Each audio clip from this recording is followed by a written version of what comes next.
தரமான பிஓபிஎஃப் சிஸ்டனை கேட்டு வாங்குங்க. தரமான பிஓபிஎஃப் ஜெஸ்டா. தரமான பிஓபிஎஃப் ஜெஸ்டா. தேநீரின் உன்னத கிளை. ரயில்வே ஊழியர்களின் பணி பகிஷ்கரிப்பு இன்றும் தொடர்கின்றது. தமது கோரிக்கைகளுக்கு உரிய தீர்வு வழங்கப்படாத பட்சத்தில் தொழிற்சங்க நடவடிக்கை தொடரும் என ரயில்வே தரப்படுத்தல் தொழிற்சங்கங்கள் ஒன்றியத்தின் ஏற்பாட்டாளர் ஜானக பெர்னாண்டோ கூறியுள்ளார். இந்த பணி பகிஷ்கரிப்பு நாடளாவிய ரீதியில் வெற்றிகரமாக முன்னெடுக்கப்படுகின்றது. ஒரு நாளைக்கு 380 தொடக்கம் 400 ரயில் சேவைகள் இடம்பெறுகின்ற போதும் நேற்று 9 ரயில் சேவைகள் மாத்திரமே இடம்பெற்றுள்ளன. இன்றும் அதே நிலைமை காணப்படுகின்றது. எனவே எமது பணி பகிஷ்கரிப்பு 100% வெற்றியளித்துள்ளது என்பதை கூற விரும்புகின்றேன்.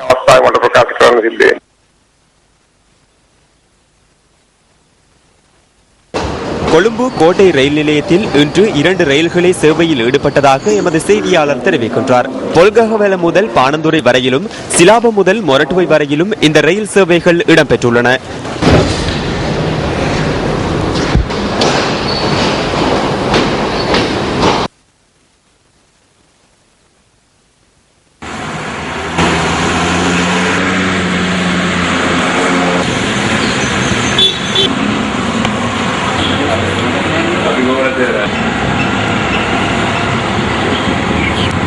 இன்றும் முன்னெடுக்கப்பட்ட பணி பகிஷ்கரிப்பினால் ரயில் நிலையங்கள் இவ்வாறு காட்சியளித்தன.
இதேவேளை ரயில் சேவையின்மையால் பஸ் வண்டிகளில் அதிக சன நெரிசல் காணப்பட்டமை குறிப்பிடத்தக்கது.